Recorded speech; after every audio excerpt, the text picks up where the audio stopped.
Hi, I'm Ed Del Grande, and today we're talking about being prepared in the event of a storm or a prolonged power outage. I want to show you an easy way to keep your family safe during an emergency.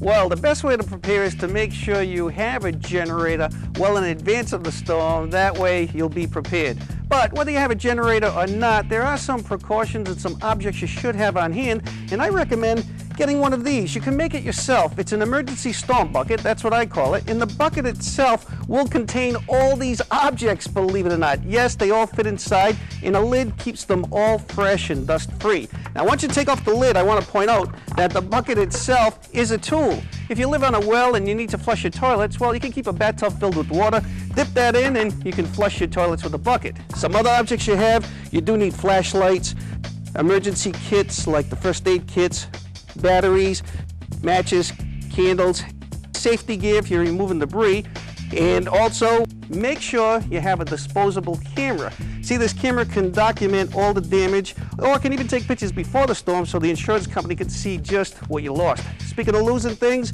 you want to make sure that you have some of these trash bags or freezer bags. Keep your property deeds, documents in there, it'll keep them nice and dry. Have some magic markers, the real thick ones like the carpenters use, so you can leave notes in case of an emergency. And also we have the duct tape, which is very important, and a landline phone. Now, most people have cordless phones. They won't work during a storm. Finally, have a radio so you know what's going on. I recommend one of these with a crank. It's things like this that will help your family get through a storm.